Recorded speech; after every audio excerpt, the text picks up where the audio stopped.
Bonsoir, você chegou ao mais do mesmo. Terça-feira estamos de volta. Que Deus abençoe vocês, irmãos. Deixa eu começar logo perguntando aqui.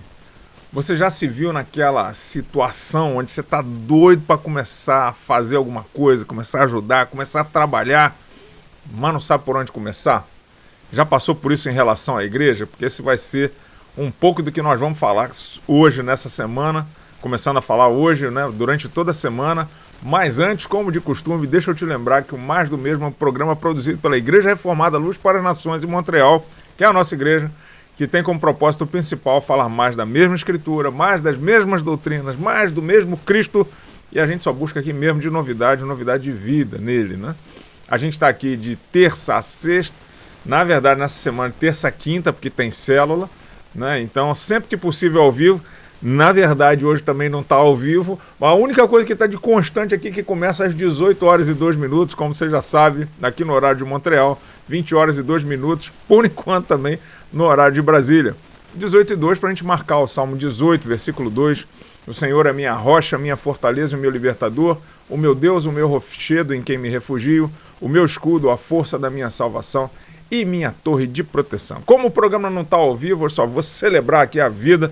Nosso presbítero José Cláudio, ele fez aniversário há uns anos atrás aí, né? Tem alguns tem feito isso durante há décadas, né?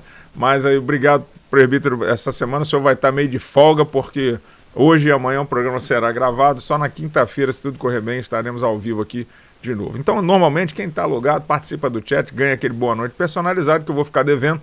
Para quinta-feira, vai acumulando aí a saudade. E no final do programa a gente deixa aquele abraço apertado para todos aqui. Por enquanto, fazem 4 graus, está dizendo aqui windy, isso quer dizer que está ventando. Então não sei qual é a sensação térmica. E sem mais delongas, vamos trabalhar.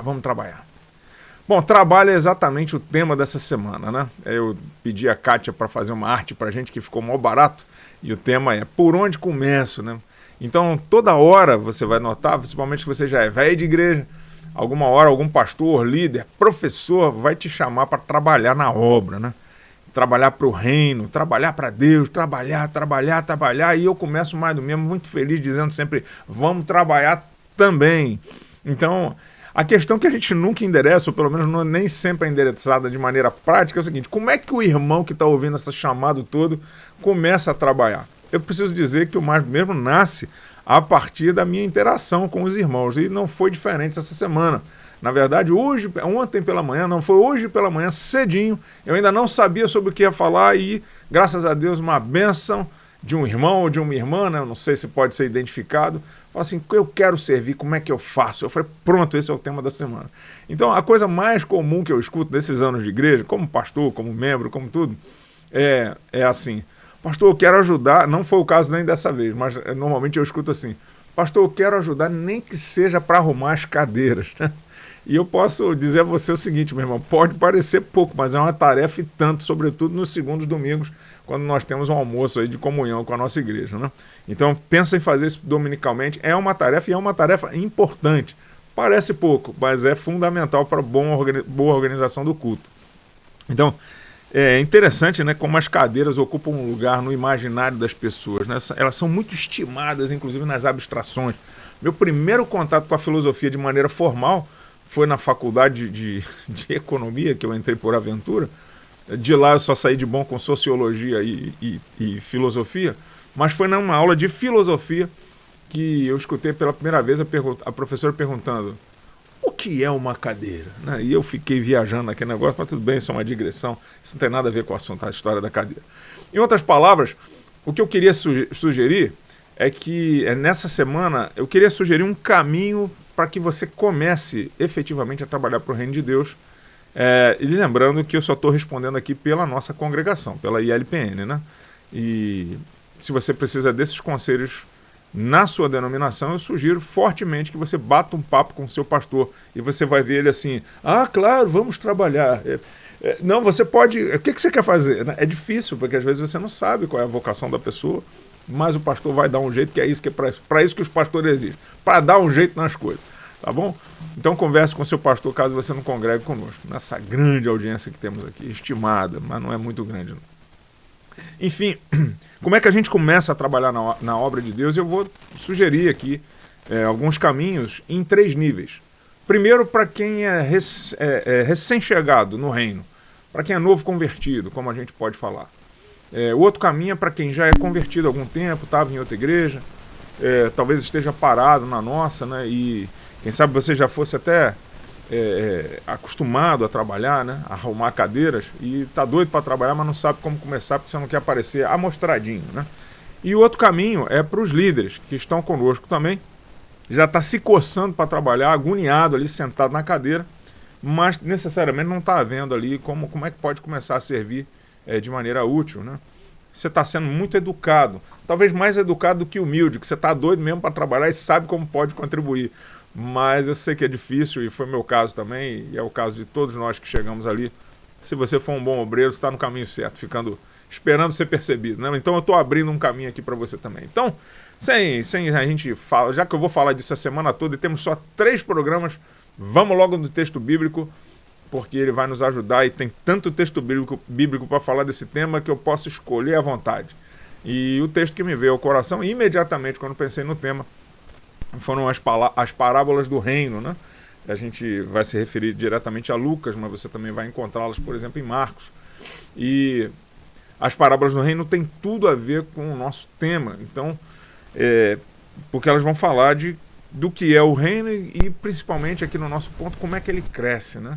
Aqui me veio primeiro ao coração é aquela parábola que começa fazendo a gente perceber que uma cadeira não é só uma cadeira, ou melhor, que um fermento não é só o fermento, que tem muito mais para a gente perscrutar aí nessa história de fermento que leveda toda a massa. E eu queria ler o texto para você, são só 2 versículos, que Jesus diz assim, em Lucas 13, 20 e 21, e diz assim, e disse mais, é Jesus dizendo mais, né? Aqui compararei o reino de Deus. É semelhante ao fermento que uma mulher pegou, misturou em 3 medidas de farinha até ficar tudo levedado. Eu acho legal essa parábola porque na parábola anterior, Jesus acabara de comparar ali o reino de Deus com um grão de mostarda, né? Que é pequenininho, assim, né? E com um potencial de crescimento incrível. E quando eles vão chamar de árvore, mas na verdade é um arbusto, né? Quando a vegetação ali cresce, aquilo serve para os pássaros fazerem os seus ninhos, né? Jesus faz dessa maneira a analogia dele. É como, né, um grão de mostarda. Então é interessante pensar como a igreja, que é uma das expressões do reino, né? A igreja não engloba todo o reino de Deus, mas ela é uma parte do reino de Deus. Como a igreja precisa ter esse papel em mente, né? Esse papel de abrigar, esse papel de se tornar algo sólido o suficiente para que as pessoas possam, né, fazer ali os seus ninhos, lembrando que é Deus quem faz esse crescimento, né? As aves fazem os seus ninhos e é Deus que dá o crescimento o tempo todo. Mas essa introdução nos leva para a parábola seguinte, que tem mais a ver não tanto com esse caráter visível, né, do reino de Deus, que seria servir aí de apoio para que nós façamos os nossos ninhos nele, a casa de Deus, mas esse caráter invisível do fermento. E isso tem muito a ver com o trabalho dos crentes. De uma maneira geral, eu queria definir que é muito importante a gente notar que, assim como o fermento, o reino de Deus age de dentro para fora. O fermento trabalha de maneira invisível, mas real. E talvez esse seja o primeiro nível. Antes da gente falar dos oficiais da igreja, eu queria que a gente pensasse no seguinte: como esse fermento já vem agindo na nossa vida. Então, todo serviço do reino só será o serviço para o rei deste reino se ele começar num coração que foi moldado por Cristo. O que eu quero dizer com isso? Eu estou falando do mais básico estágio que algum crente pode experimentar, que é o fato de crer em Jesus, crer que Jesus é seu único e suficiente Salvador. Sem isso, até o diabo pode ser usado para o crescimento do reino. Lembrando que o diabo é o diabo de Deus, né? Ele não é uma força autônoma, ele existe e serve aos propósitos do único rei desse universo, que é o nosso Senhor e Salvador Jesus Cristo, nosso Rei soberano. Então, trabalhar para o reino, você vai trabalhar voluntário ou involuntariamente, porque é o plano de Deus. Mas quando você se converte, você começa a agir como parte desse fermento, dessa massa levedando, né, como parte desse fermento. Então eu estou falando do primeiro estágio possível para esse trabalho, que é ser crente. É o trabalho que os crentes farão para todos os homens, não só os crentes, mas para todos os homens. E para isso é necessário que nós tenhamos nascido de novo. Então há uma diferença estrutural na natureza do trabalhador, que estava morto em seus delitos e pecados e agora foi regenerado por Deus.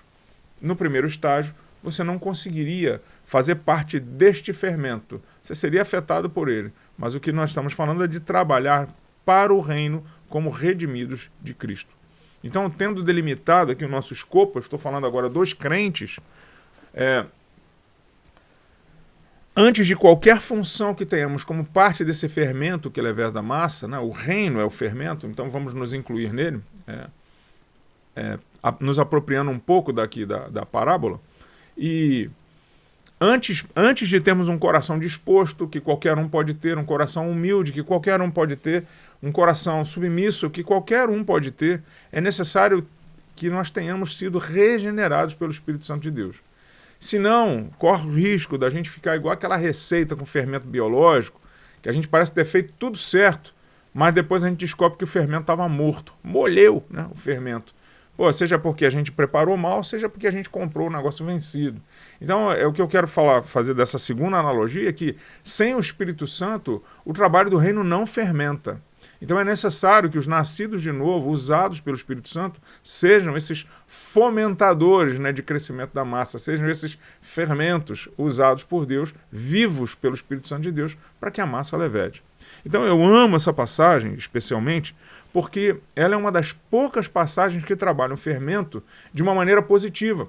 A maioria das vezes que a gente vê, o fermento está sendo usado como algo comparado ao pecado, mas nesse caso ele é usado de maneira positiva. O reino dos céus é como fermento, é como aquela mulher que prepara a massa, né? Joga o fermento. Então, o fermento ali é usado de maneira positiva. E quando Jesus usa o fermento, que representa tantas vezes o pecado, para caracterizar algo belo do reino de Deus, algo produtivo, propositivo, positivo do reino de Deus, eu encontro um espaço para um pecador regenerado para a graça de Deus fazer parte dessa obra imensa e incalculável, né? Pode ser que alguém nos compare a fermento como pecado, mas quando Deus nos regenera, pronto, estamos no ponto certo para levedar a massa. Então, eu queria dizer o seguinte, eu costumo dizer que o cargo mais baixo que alguém pode ter na igreja é irmão. O cara não é presbítero, não é diácono, ele é irmão, né? Não é pastor, ele é irmão. Então, assim, se o seu cargo hoje na igreja é irmão, falando por esse primeiro nível, saiba que assim como o grão de mostarda, pequenininho, tinha um grande potencial de crescimento, né? E dessa maneira será, se Deus der o crescimento, você já tem o básico para começar a servir o Senhor hoje na vida, o Senhor das nossas vidas, na vida das pessoas. Isso vai começar incluindo o serviço ao próximo, que talvez seja uma parte bem difícil, né? A gente quer fazer outras coisas, mas servir ao próximo. Mas por onde começar exatamente? Eu diria o seguinte, eu ia deixar isso tudo para amanhã, mas eu só quero dizer o seguinte, comece orando pelas pessoas que estão à sua volta.